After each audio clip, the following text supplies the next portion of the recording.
রুমার গল্পের আসরে তোমাকে স্বাগত জানাই। আজকের গল্প হিঙের কচুরি, লিখেছেন বিভূতিভূষণ বন্দ্যোপাধ্যায়। গল্পটি যদি আপনার ভালো লাগে তাহলে একটি লাইক করে দেবেন, শেয়ার করে দেবেন পরিচিত এবং প্রিয়জনদের। আর যারা এখনও চ্যানেলটি সাবস্ক্রাইব করেননি, চ্যানেলটি সাবস্ক্রাইব করতে ভুলবেন না। আজকের গল্প হিঙের কচুরি।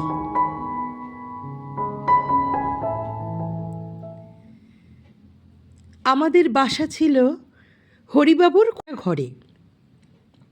অনেকগুলো পরিবার একসঙ্গে বাড়িটাতে বাস করত। এক ঘরে একজন চুড়িওয়ালা ও তার স্ত্রী বাস করত। চুড়িওয়ালার নাম ছিল কেশব। আমি তাকে কেশব কাকা বলে ডাকতাম। সকালে যখন কলে জল আসতো তখন সবাই মিলে ঘড়া, কলসি, টিন, বালতি নিয়ে গিয়ে হাজির হতো কলতলায়, এবং ভাড়াটেদের মধ্যে ঝগড়া বকুনি শুরু হতো জল ভর্তির ব্যাপার নিয়ে। বাবা বলতেন মাকে, এ বাসায় আর থাকা চলে না, ইতর লোকের মতন কাণ্ড এদের, এখান থেকে উঠে যাব শিগগির। কিন্তু কেন যাওয়া হতো না তা আমি বলতে পারবো না। এখন মনে হয় আমরা গরিব বলে, বাবার হাতে পয়সা ছিল না বলেই হয়তো। আমাদের বাসার সামনে পথের ওপারে একটা চালের আড়ত, তার পাশে একটা গুড়ের আড়ত। গুড়ের আড়তের সামনের রাস্তায় একটা কল। কলে অনেক লোক একসঙ্গে ঝগড়া চেঁচামেচি করে জল নেয়। মেয়ে মানুষে মারামারি পর্যন্ত হতে দেখেছিলাম একদিন। এই রকম করে কেটেছিল সে বাসায় বছরখানেক, এক আষাঢ় থেকে আর এক আষাঢ় পর্যন্ত। আষাঢ় মাসেই দেশের বাড়ি থেকে এসেছিলাম। দেশের বাড়িতে বাঁশবাগানের ধারে ধুত্র ফুলের ঝোপের পাশেই আমি আর কালী দুজনে মিলে একটা কুঁড়ে ঘর করেছিলাম। কালীর গায়ে জোর বেশি আমার থেকে। সে সকাল থেকে কত বোঝা শ্যাওড়ার ডাল আর পাতা যে বয়ে এনেছিল। কি চমৎকার কুঁড়ে করেছিলাম দুজনে মিলে, ঠিক যেন সত্যিকার বাড়ি একখানা। কালী তাই বলতো। একটা ময়না কাটা গাছের মোটা ডালে এসে পাখির বাসা বেঁধে দিয়েছিল। ও বলতো, শ্রাবণ মাসের সংক্রান্তিতে কিংবা নষ্টচন্দ্রের রাতে রাতচরা কাঠঠোকরা কিংবা তিওর পাখি ওখানে ডিম পেড়ে যাবে। এসব সম্ভব হয়নি আমার দেখে আসা, কারণ আষাঢ় মাসে এই গ্রাম থেকে চলে এসে কলকাতার এই খোলার বাড়িতে এসে উঠেছি। আমার কেবলই মনে হয় দেশের সেই বাঁশবনের ধারের কুঁড়েখানার কথা। কালী আর আমি কত কষ্ট করে সেখানে তৈরি করেছিলাম। ময়না গাছের ডালে বাঁধা সেই পাখির বাসার কথা। নষ্টচন্দ্রের রাতে কাঠঠোকরা পাখি সেখানে ডিম পেড়েছিল কিনা কেনে জানে। কলকাতার এ বাড়িতে জায়গা বড্ড কম, লোকের ভিড় বেশি। আমি সামনের টিনের বারান্দাতে সারা সকাল বসে বসে দেখি কলে পাড়ার লোক জল নিতে এসেছে। গুড়ের আড়তের সামনে গুড় নামাচ্ছে গরুর গাড়ি থেকে। বাঁ কোণের একটা দোতলা বাড়ির জানালা থেকে একটি বউ আমার মতন তাকিয়ে আছে রাস্তার দিকে। এই গলি থেকে বার হয়ে বড় রাস্তার মোড়ে একটা হিন্দুস্তানি দোকানদারের ছাতুর দোকান থেকে আমি মাঝে মাঝে ছাতু কিনে আনি। বড় রাস্তায় অনেক গাড়ি ঘোড়া যায়। আমাদের গ্রামে কখনো একখানা ঘোড়ার গাড়ি দেখিনি। দু চোখ ভরে চেয়ে চেয়ে দেখেও স্বাদ মেটে না। কিন্তু মা যখন তখন বড় রাস্তায় যেতে দিতেন না, পাছে গাড়ি ঘোড়া চাপা পড়ি। আমাদের বাড়ি থেকে কিছু দূরে গলির ও মোড়ে কতগুলো সারবন্দি খোলার বাড়ি আমাদেরই মতো। সেখানে আমি মাঝে মাঝে বেড়াতে যাই। তাদের বাড়ি ঘর বেশ পরিষ্কার পরিচ্ছন্ন, কত কী জিনিসপত্র আছে। আয়না, পুতুল, কাঁচের বাক্স, দেওয়ালে কেমন সব ছবি টাঙানো। এক এক ঘরে এক একজন মেয়ে মানুষ থাকে। আমি তাদের সকলের ঘরে যাই, বিকেলের দিকে যাই, সকালেও মাঝে মাঝে যাই। ওই বাড়িগুলির মধ্যে একটি মেয়ে আছে, তার নাম কুসুম। সে আমাকে খুব ভালোবাসে, আমিও তাকে ভালোবাসি। কুসুমের ঘরেই আমি বেশিক্ষণ সময় থাকি। কুসুম আমার সঙ্গে গল্প করে, আমাদের দেশের কথা জিজ্ঞেস করে। তাদের বাড়ি বর্ধমান বলে কোনো জায়গা আছে, সেখানে ছিল। এখন এই ঘরেই থাকে। কুসুম বলে, তোমায় বড্ড ভালোবাসি, তুমি রোজ আসবে তো? আমিও ভালোবাসি, রোজ আসিই তো। তোমাদের দেশ কোথায়? আশিংডি, যশোর জেলা। কলকাতায় আগে কখনো আসনি বুঝি? না। বিকেলবেলায় কুসুম চমৎকার সাজগোজ করত, কপালে টিপ পরত, মুখে ময়দার মতো গুঁড়ো মাখত, চুল বাঁধত। কী চমৎকার মানাতো ওকে। কিন্তু এই সময় কুসুম আমাকে তার ঘরে থাকতে দিত না। বলতো, তুমি এবার বাড়ি যাও, এবার আমার বাবু আসবে। প্রথমবার তাকে বলেছিলাম, বাবুকে? সে আছে, সে তুমি বুঝবে না, এখন তুমি বাড়ি যাও। আমার অভিমান হতো। বলতাম, আসুক বাবু, আমি থাকবো, কি করবে বাবু আমার? না না, চলে যাও, তোমার এখন থাকতে নেই, অমন করে না লক্ষ্মীটি। বাবু তোমার কে হয়, ভাই? সে তুমি বুঝবে না, এখন যাও দেখি বাড়ি। আমার বড় কৌতূহল হতো, কুসুমের বাবুকে দেখতেই হবে, কেন আমাকে বাড়ি যেতে বলে? একদিন তাকে দেখলাম, লম্বা চুল, বেশ মোটা সোটা লোকটা, হাতে একটা বড় ঠোঙায় এক ঠোঙা কী খাবার। কলকাতার দোকানে খাবার কিনতে গেলে ওই রকম পাতার ঠোঙায় খাবার দেয়। আমাদের দেশে ও পাতা নেই। সেখানে হরিময়রার দোকানে মুরগি কি জিলিপি কিনলে পদ্ম পাতায় জড়িয়ে দেয়। কুসুম ঠোঙা খুলে আগে আমার হাতে একখানা বড় কচুরি দিয়ে বলতো, এই নাও, খেতে খেতে বাড়ি যাও। এক কামড় দিয়ে আমার ভারী ভালো লাগলো। এমন কচুরি কখনো খাইনি।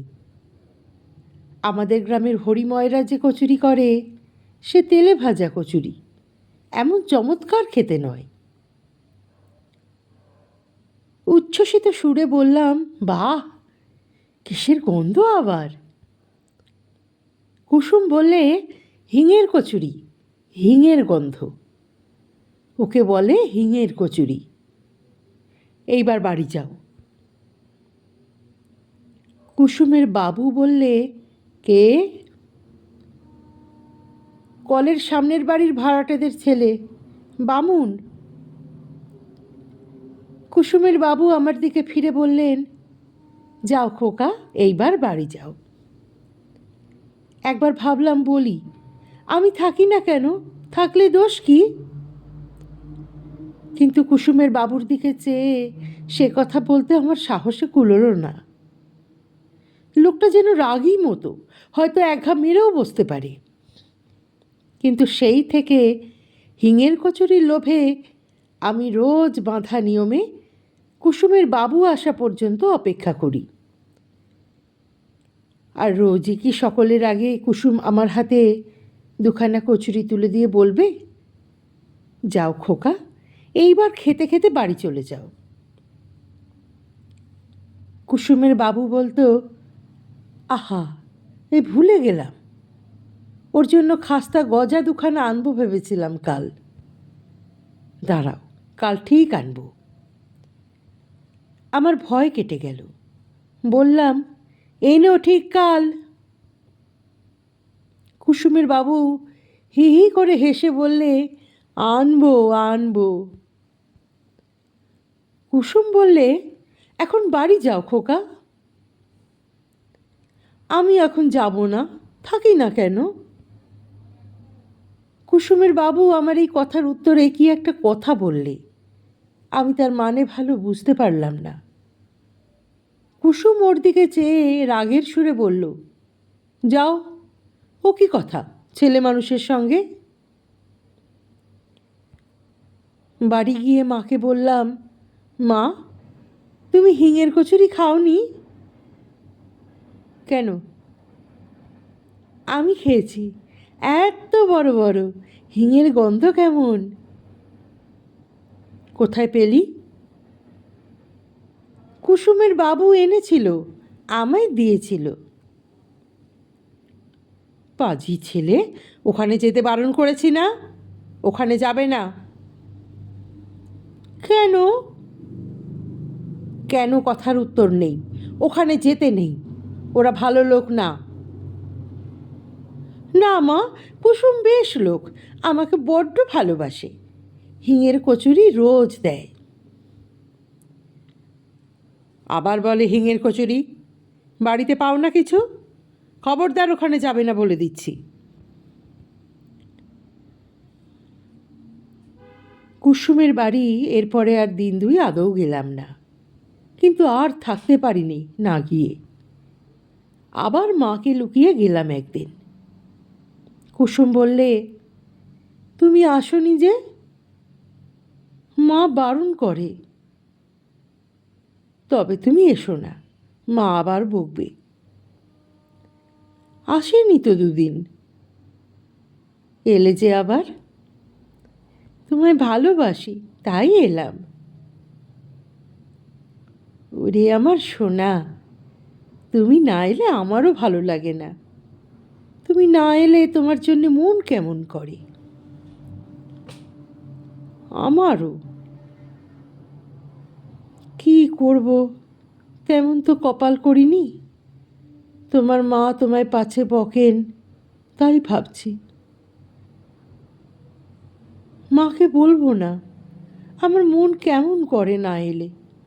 আমি এখন যাই, সন্ধ্যের সময় এসো। ঠিক আসবো। কুসুমের সঙ্গে চুক্তি অনুযায়ী সন্ধ্যের সময় যাই। কুসুমের বাবু এসে আমায় দেখে বললে, এই যে ছোকরা, কদিন দেখিনি কেন? সেদিন তোমার জন্যে খাস্তা গজা নিয়ে এলাম, তা তোমার অদৃষ্টে নেই। দাও গো, ওকে দুখানা কচুরি দাও। গজা এনো কাল। আনবো গো বামুন ঠাকুর, ফলারে বামুন। কাল অমৃতি জিলিপি আনবো, খেয়েছ অমৃতি? না, কাল আনবো, এসো অবশ্যি। কাউকে বলো না কিন্তু, মা শুনলে আসতে দেবে না। তোমার মা বকেন বুঝি এখানে এলে? হুম। কুসুম তাড়াতাড়ি বললে, আরে ওর কথা বাদ দাও, ছেলে মানুষ পাগল, ওর কথার মানে আছে? তুমি আজ বাড়ি যাও খোকা, এই নাও কচুরি খেতে খেতে যাও। না, এখানে খেয়ে জল খেয়ে যাই, মা টের পাবে। এখানে তোমাকে জল দেব না, রাস্তার কল থেকে জল খেয়ে যেও। কুসুমের বাবু বললে, কেন, ওকে জল দেবে না কেন? কি হবে দিলে?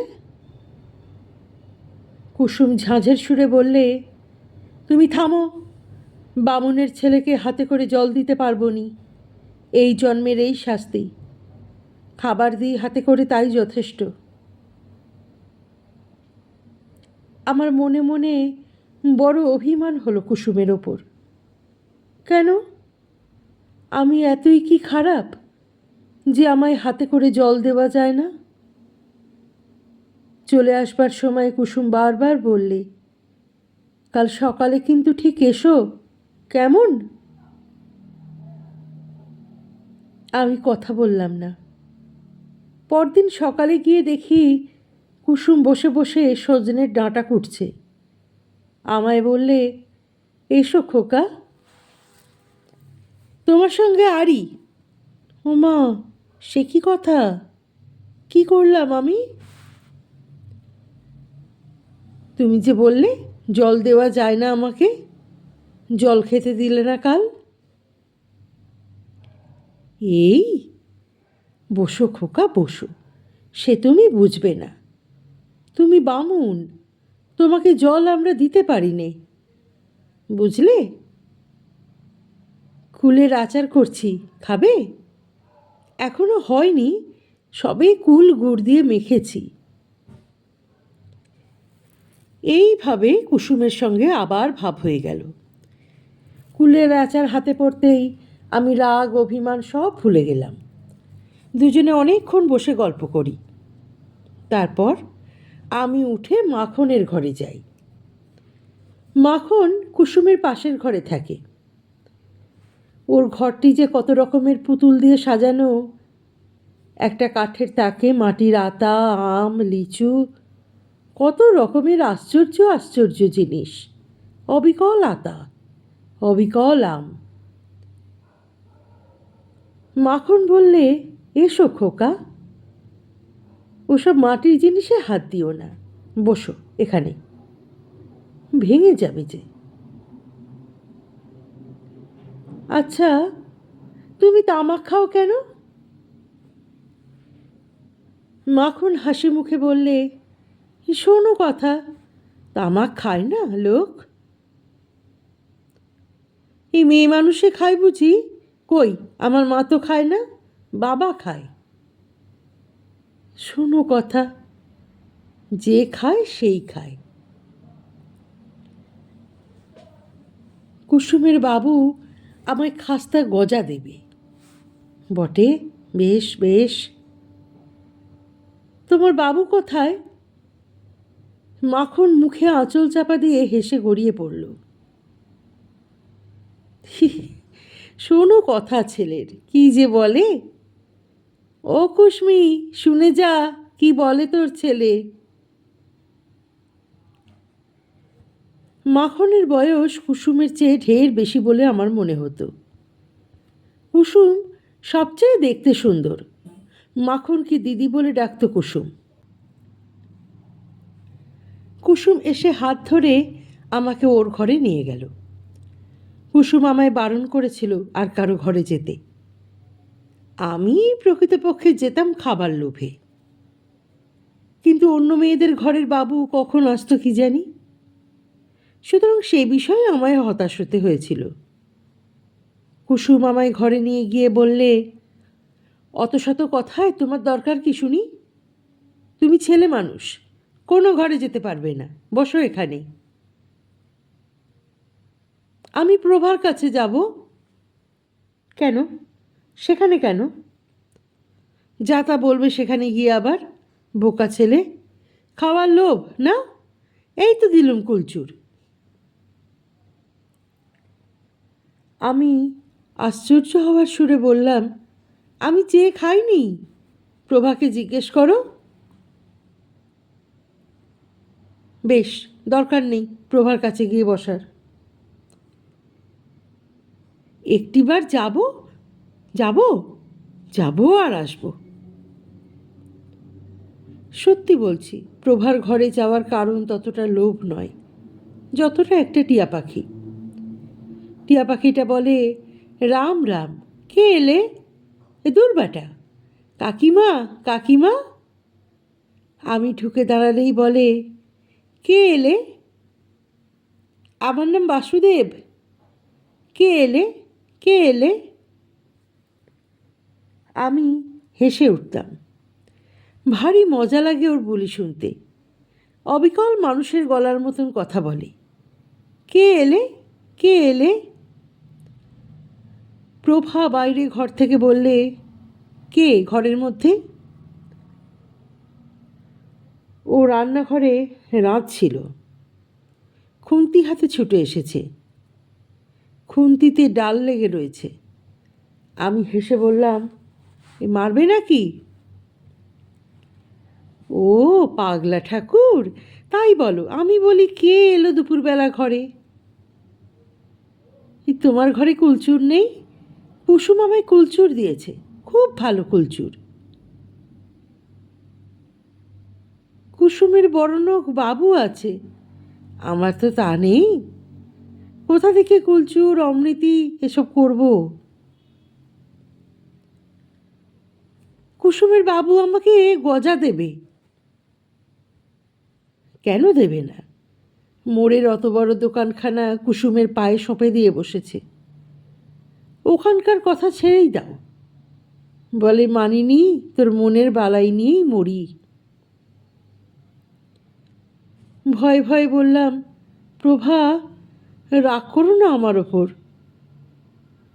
না না, রাগ করবো কেন? দুঃখের কথা বলছি। আমিও এক পুরুষ বেশ্যা, আমরা উড়ে আসিনি। 15 বছর বয়সে কপাল পড়লে ঘর থেকে বেরিয়েছিলাম। কেন ঘর থেকে বেরিয়েছিলে? সেসব দুঃখের কথা তোমার সঙ্গে বলে কি হবে? তুমি কি বুঝবে? বসো, আমার ডাল পুড়ে গেল। গল্প করলে পেট ভরবে না। আমি যাই। এসো রান্নাঘরে। প্রভার রং কালো, খুব মোটাসোটা, নাকের উপর কালো ভোমরার মতো একটা আঁচিল। প্রভা একদিন আমাকে গরম জিলিপি আর মুড়ি খেতে দিয়েছিল। ওর ঘরে এত জিনিসপত্র নেই, যেই খাঁচায় শুধু টিয়া পাখিটা ছাড়া। প্রভা রান্না করছে চালতে অম্বল। একটা পাথর বাটিতে চালতে ভেজানো। চালতে অনেক দিন খাইনি, দেশ থেকে এসে পর্যন্ত নয়। সেখানে আমাদের তালপুকুরের ধারে বড় গাছে কত চালতে পেকে আছে এই সময়। বললাম, চালতে কোথায় পেলে প্রভা? বাজারে। আবার কোথায়? বেশ চালতে। প্রভা আর কিছুই বলল না, নিজের মনে রাঁধতে লাগলো।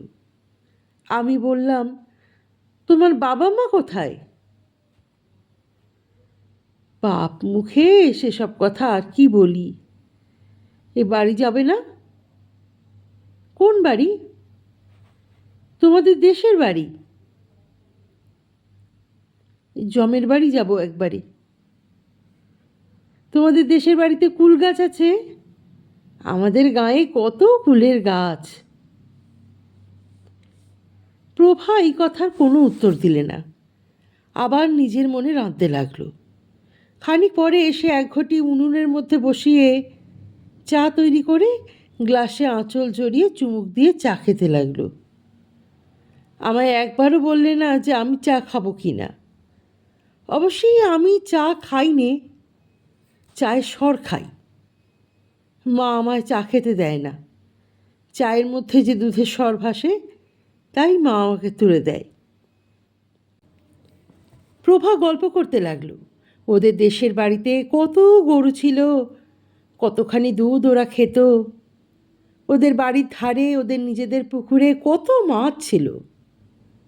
আর সেসব দেখতে পাবে না ও। হঠাৎ প্রভা একটা আশ্চর্য কাণ্ড করে বসল। বলল, অম্বল দিয়ে দুটো ভাত খাবে? আমি ভয়ে ভয়ে বললাম, খাবো, কুসুম টের না পায়। প্রভা হেসে বললে, কুসুমের অত ভয় কিসের? টের পায় তো কি হবে, তুমি খাও বসে। আমি সবে চালতে অম্বল দিয়ে ভাত মেখেছি, এমন সময় কুসুমের গলার শব্দ শোনা গেল। ও প্রভাদি, বামুনদের সেই খোকা তোর এখানে আছে? ওকে বাড়ি পাঠিয়ে দিই, কতক্ষণ এসেছে পরের বাড়ির ছেলে। আমি এঁটো হাতে দৌড়ে উঠোনে রান্নাঘরের কোণে লুকিয়ে রইলাম। প্রভা কিছু বলবার আগেই কুসুম ঘরের মধ্যে ঢুকে আমাকে দেখতে পেল। বললে, ও কি, কোণে দাঁড়িয়ে কেন? লুকোনো হলো বুঝি? এ ভাত মেখেছে কি অম্বল দিয়ে? হ্যাঁ? প্রভার দিকে চেয়ে আশ্চর্য হয়ে বললে, আচ্ছা প্রভাদি, ও না হয় ছেলে মানুষ, পাগল। তোমারও কি কাণ্ডজ্ঞান সব হারিয়ে গেল? কি বলে তুমি ওকে ভাত দিয়েছ খেতে? প্রভা অপ্রতিভ হয়ে বললে, কেবল চালতে চালতে করছিল, তাই ভাবলাম অম্বল দিয়ে দুটো ভাত। না, ছি, চলো আমার সঙ্গে খোকা, এই জন্মের এই শাস্তি আমাদের। আবার তা বাড়াবো বামুনের ছেলেকে ভাত দিয়ে? চলো। হাত এঁটো নাকি? খেয়েছো বুঝি? আমি সলজ্জ সুরে বললাম, না। চলো হাত ধুইয়ে দিই। কুসুম এসে আমার হাত ধরে বাইরের দিকে নিয়ে যাবার উদ্যোগ করতে প্রভা বললে, আহা, মুখের ভাত কটা খেতে দিলিনি ওকে? সবে অম্বল দিয়ে দুটো মেখেছিল। না, আর খেতে হবে না, চলো। মায়ের শাসনের চেয়েও যেন কুসুমের শাসন বেশি হয়ে গেল। মুখের ভাত ফেলেই চলে আসতে হলো। উঠোনের এক পাশে নিয়ে গিয়ে আমার হাত ধুইয়ে দিতে দিতে বলল, তোমারও তো খাই খাই বাই কেন খোকা? ওদের ঘরে ভাত খেতে নেই, সে কথা মনে নেই তোমার? ছি ছি, ওবেলা কচুরি দেব এখন খেতে, আর কখনো এমন খেও না। তাই বলি, এই না হয় ছেলে মানুষ, তুমি বুড়ো ধাড়ি, তুমি কি বলে বামুনের ছেলের পাতে? ছি ছি, লোভের বলিহারি চাই। বলা বাহুল্য প্রভা এসব কথা শুনতে পায়নি, সে এদিকেও ছিল না। বললাম, আমার মাকে যেন বলো না। হ্যাঁ, আমি চাই তোমার মাকে বলতে, আমার তো আর খেয়ে দেয়ে কাজ নেই। বললে মারবে কিন্তু। মার খাওয়াই ভালো তোমার, তোমার নোলা জব্দ হয় তাহলে। বাড়ি ফিরতেই মা বললেন, এ কোথায় ছিলি? ওই মোড়ে। আর কোথাও যাসনি তো? না। একদিন কিন্তু ধরা পড়ে গেলাম। সেদিন দোষটা ছিল কুসুমেরই। সে আমাকে বললে, চলো খোকা, বেড়াতে যাই, যাবে? বিকেলবেলা, রোদ বেশি নেই। ট্রাম লাইনের ওপারে যেতে দেখে আমি সভয়ে বললাম, মা বড় রাস্তা পার হতে দেয় না, বারণ করেছে। চলো, আমি তো সঙ্গে আছি, ভয় নেই। বড় রাস্তা পার হয়ে আর কিছু দূরে একটা খোলার বস্তির মধ্যে আমরা ঢুকলাম।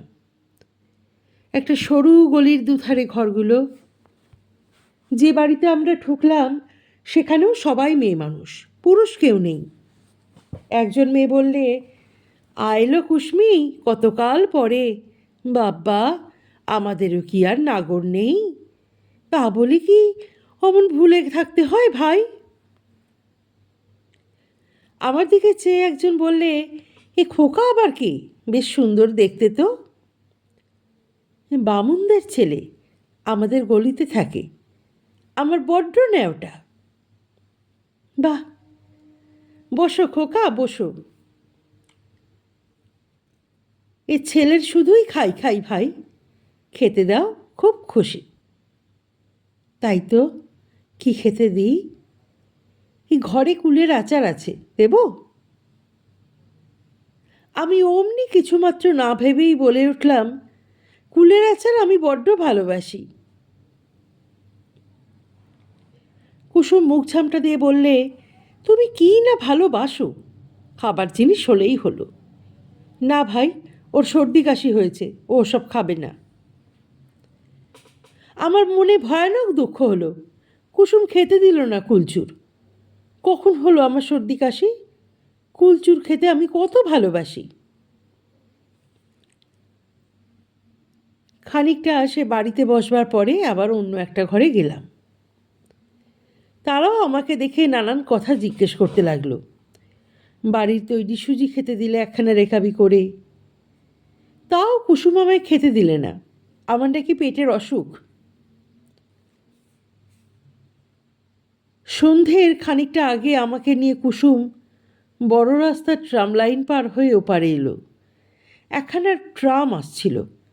আমি বললাম, কুসুম দাঁড়াও, ট্রাম দেখব। সন্ধে হয়েছে, তোমার মা বকবে। ও বকুক। ইস, ছেলের যে ভারী বৃদ্ধি। আচ্ছা কুসুম, তুমি ওই কথা বললে কেন? আমায় কুলচুর খেতে দিলে না? ওরা তো দিচ্ছিল। তুমি ছেলে মানুষ, কি বোঝো কার মধ্যে কি খারাপ রোগ আছে? ওসব পাড়ায় তোমায় আমি যার তার হাতে খেতে দেব? যার তার ঘরের জিনিসে মুখ দিলেই হলো? তোমার কি, কার মধ্যে কি রোগ আছে তুমি তো জানো।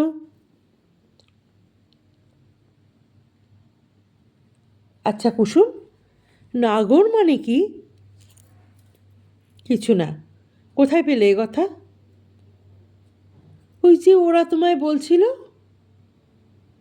এ বলুক, ওসব কথায় তোমার দরকার কি? পাজি ছেলে কোথাকার।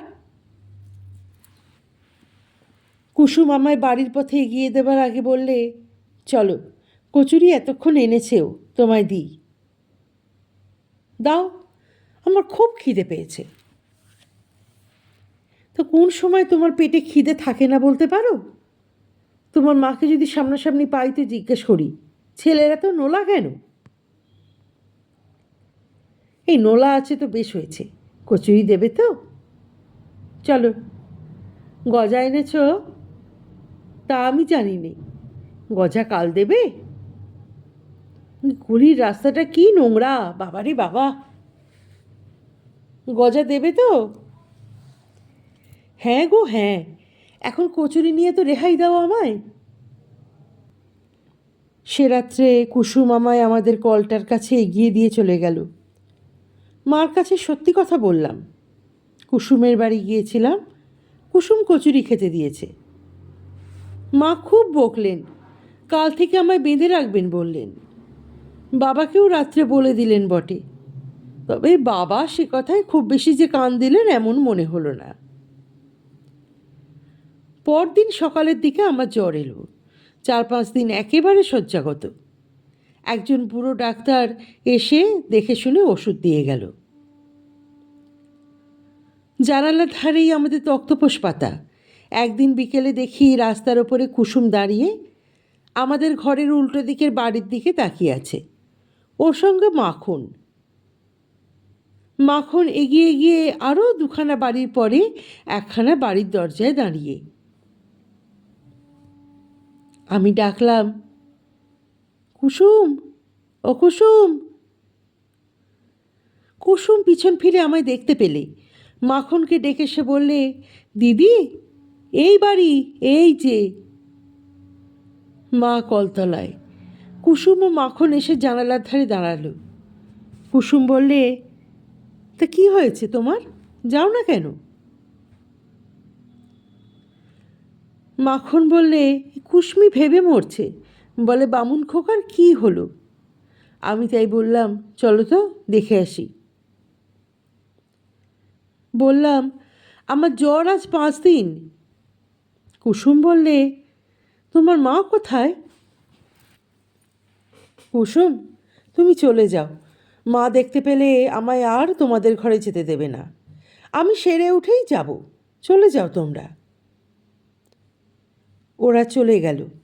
কিন্তু পরদিন বিকেলে আবার কুসুম এসে রাস্তার ওপর দাঁড়ালো। নিচু সুরে বলল, যাব? মা ঘরে নেই, বদ্রীনাথদের ঘরে ডাল মেপে নিতে গিয়েছে, আমি জানি। এই যে গেল একটু আগে। আমায় বলে গেল, ছোট খোকার দুধটা দেখিস তো যেন বিড়ালে খায় না। আমি বদ্রীনাথের ঘর থেকে ডাল নিয়ে আসি।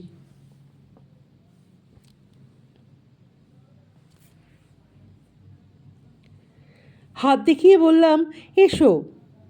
ও জানালার বাইরে দাঁড়িয়ে বললে, কেমন আছো? ভালো। কালকে ভাত খাবো। 2টো কমলা লেবু এনেছিলাম, দেবো? দাও, তাড়াতাড়ি দাও। খেও, হ্যাঁ? আর অসুখ সারলে যেও। যাব। কাল ভাত খাবে? বাবা বলেছে কাল ভাত খাবো। কাল আবার আসবো, কেমন তো? এসো। আমি না বললে জানালার কাছে এসো না। তাই করব। আমি রাস্তায় চুপ করে দাঁড়িয়ে থাকবো, তুমি শীষ দিতে পারো। আমি হাত দেখালে এসো। পরের দুদিন কুসুম ঠিক আসলো বিকালবেলায়। একদিন প্রভা দেখতে চেয়েছিল বলে ওকেও সঙ্গে করে এনেছিল। প্রভাও দুটো কমলালেবু দিয়েছিল আমায়, মিথ্যে কথা বলবো না। বালিশের তলায় লেবু লুকিয়ে রেখে দিতাম, মা ঘরে না থাকলে খেয়ে ছিবড়ে ফেলে দিতাম রাস্তার ওপরে ছুঁড়ে। সেরে উঠে দুদিন কুসুমের বাড়ি গিয়েছিলাম। তারপরেই এক ব্যাপার ঘটল, তাতে আমাদের কলকাতার বাসা উঠে গেল। আবার আমরা চলে এলাম আমাদের দেশের বাড়িতে। মা একদিন সোডা ওয়াটারের বোতল খুলতে গিয়ে হাতে কাঁচ ফুটিয়ে ফেললে। সে এক রক্তারক্তি কাণ্ড। হাতের কবজি থেকে ফিনকি দিয়ে রক্ত ছুটতে লাগলো। বাসার সব লোক ছুটে এসে বিভিন্ন ঘর থেকে এলো। কোণের ঘরের বিপিনবাবু এসে মার হাতে কি একটা ওষুধ দিয়ে বেঁধে দিলে, কিন্তু মার হাত সারল না। ক্রমে হাতের অবস্থা খুব খারাপ হয়ে উঠল। মা আর রান্না করতে পারেন না, যন্ত্রণায় কাঁদেন রাত্রে। ডাক্তার এসে দেখতে লাগলো। আমার মামার বাড়ির অবস্থা ভালো। চিঠি পেয়ে মেজো মামা এসে আমাদের সকলকে নিয়ে চলে গেলেন মামার বাড়িতে।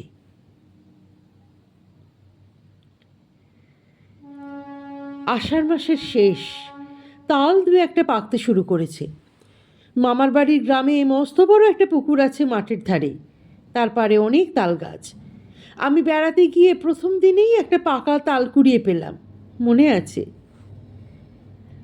মার হাত সেরে গেল মামার বাড়ি এসে। ভাদ্র মাসের শেষে আমরা আবার দেশের বাড়িতে চলে এলাম। কলকাতায় আর যাওয়া হলো না। বাবাও সেখানকার বাসা উঠিয়ে দেশে চলে এলেন। সুদীর্ঘ 30 বছর পরের কথা। কলকাতায় মেশে থাকি, অফিসে কেরানিগিরি করি। দেশের বাড়িতে স্ত্রী পুত্র থাকে।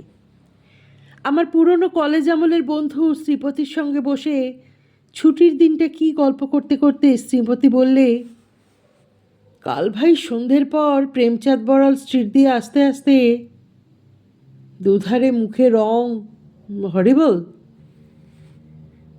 আমিও দেখেছি, ওই পথ দিয়েই তো আসি। আমি কিন্তু ওদের অন্য চোখে দেখি, ওদের আমি খুব চিনি। ওদের ঘরে একসময় আমার যথেষ্ট যাতায়াত ছিল। আমার বন্ধু আশ্চর্য হয়ে বললে, তোমার? হ্যাঁ ভাই, আমার, মায়েরই বলছি। যা, বিশ্বাস হয় না। আচ্ছা চলো আমার সঙ্গে এক জায়গায়, প্রমাণ করে দেব। বছর 15 আগে একবার নন্দরাম সেনের গলি খুঁজে বার করে মাখনের বাড়ি যাই। কুসুম প্রভা কেউ ছিল না। ওই দলের মধ্যে মাখনই একমাত্র, সে খোলার বাড়িতে ছিল তখনও। শ্রীপতিকে নিয়ে আমি চলে গেলাম নন্দরাম সেনের গলিতে। মাখন এখনও সেই বাড়িতেই আছে, একেবারে সোনের নুড়ি চুল মাথায়, যক্ষী বুড়ির মতন চেহারা, একটিও দাঁত নেই মাড়িতে। আমি যেতে মাখন বললে, এসো এসো, ভালো আছো? চিনতে পারো? ও মা, তোমায় আর চিনতে পারবো না? আমাদের চোখের সামনে মানুষ হলে ভালো কথা। কুসুমের খোঁজ পেয়েছি। কোথায় কোথায়? শোভাবাজার স্ট্রিটে একটা মেষ বাড়িতে ঝিগিরি করে, ঢুকেই বাঁহাতি, মন্দিরের পাশে ভাঙা দোতলা। আমায় সেদিন নিয়ে গিয়েছিল মন্দিরে নীলের পুজো দিতে, তাই আমায় দেখালে। শ্রীপতিকে নিয়ে সেই মেষ বাড়ি খুঁজে বার করলাম। সন্ধে তখনও হয়নি। নিচে রান্নাঘরে ঠাকুরকে বললাম, তোমাদের ঝি কোথায় গেল? বাজার গিয়েছে বাবু, এখনই আসবে। কেন? দরকার আছে। তার নাম কুসুম তো? হ্যাঁ বাবু। একটু পরে একজন লম্বা রোগা ঝি শ্রেণীর মেয়ে মানুষ সদর দরজা দিয়ে ঢুকে রান্নাঘরের সামনে এসে দাঁড়ালো। ঠাকুর বললেন, ও কুসুম, এই বাবুরা তোমায় খুঁজছেন। আমি ঝিয়ের দিকে অবাক হয়ে চেয়ে রইলাম। বাল্যদিনের সেই সুন্দরী কুসুমেই? মাখনের মতো অত বুড়ি না হলেও কুসুমও বুড়ি। বুড়ি ছাড়া তাকে আর কিছু বলা যাবে না। ওর মুখ আমার মনে ছিল, সেই মুখের সঙ্গে এই বৃদ্ধার মুখের কিছুই মিল নাই। ঠাকুর না বলে দিলে একে সেই কুসুম বলে চেনবার কোনো উপায় ছিল না। কুসুমও আমার দিকে অবাক হয়ে চেয়ে বললে, আমায় খুঁজছেন আপনারা? তা কোত্থেকে আসছেন? মাখনের কাছ থেকে। কোন মাখন? এই নন্দরাম সেনের গলির মাখন বাড়ি উলি। ও, তা আমায় খুঁজছেন কেন? চলো ওদিকে, কথা আছে। চলুন, খাবার ঘরে বসবেন। খাবার ঘরে গিয়ে বললাম, কুসুম, আমায় চিনতে পারো? না বাবু। নন্দরাম সেনের গলিতে আমাদের বাসা ছিল। আমি তখন 8 বছরের ছেলে। আমার বাবা মা ছিলেন ঈশ্বর নাপিতদের বাড়ির ভাড়াটে। মনে হয়? কুসুম হেসে বললে, মনে হয় বাবু, তুমি সেই পাগলা ঠাকুর। কত বড় হয়ে গিয়েছ। মা বাবা আছেন? কেউ নেই। ছেলেপুলে কটি? 4-5টি। বসো বসো বাবা। আরও অনেক কথাবার্তার পরে কুসুম আমাদের বসিয়ে বাইরে কোথাও চলে গেল। খানিক পরে চট করে কোথা থেকে একটা শালপাতার ঠোঙা খাবার এনে 2খানা থালাতে আমাদের দুজনকে সাজিয়ে খেতে দিলে। আমারও মনে ছিল না, খেতে গিয়ে মনে হলো। বড় বড় হিঙের কচুরি 4খানা। তখনই মনে পড়ে গেল কুসুমের সেই বাবুর কথা, সেই হিঙের কচুরির কথা। মনে এলো 30 বছর পরে আবার সেই লোভী ছেলেটির ছবি ও তার কচুরি প্রীতি। কুসুমের নিশ্চয়ই মনে ছিল, কিংবা ছিল না, তা জানি নে। কচুরি খেতে খেতে আমার মন সুদীর্ঘ 30 বৎসরের ধূসর ব্যবধানের ওপারে আমাকে নিয়ে গিয়ে ফেলেছে একেবারে নন্দরাম সেনের গলির সেই অধুনালুপ্ত গুড়ের আড়তটা ও রাস্তার কলটার সামনে, যেখানে কুসুম আজও 25 বছরের যুবতী, যেখানে তার বাবু আজও সন্ধেবেলায় ঠোঙা হাতে হিঙের কচুরি নিয়ে আসেন নিয়ম মতো। আজকের গল্পটি কেমন লাগলো তোমার মূল্যবান মতামত অবশ্যই কমেন্ট বক্সে লিখে জানিও। গল্পটি শোনার জন্য অনেক ধন্যবাদ।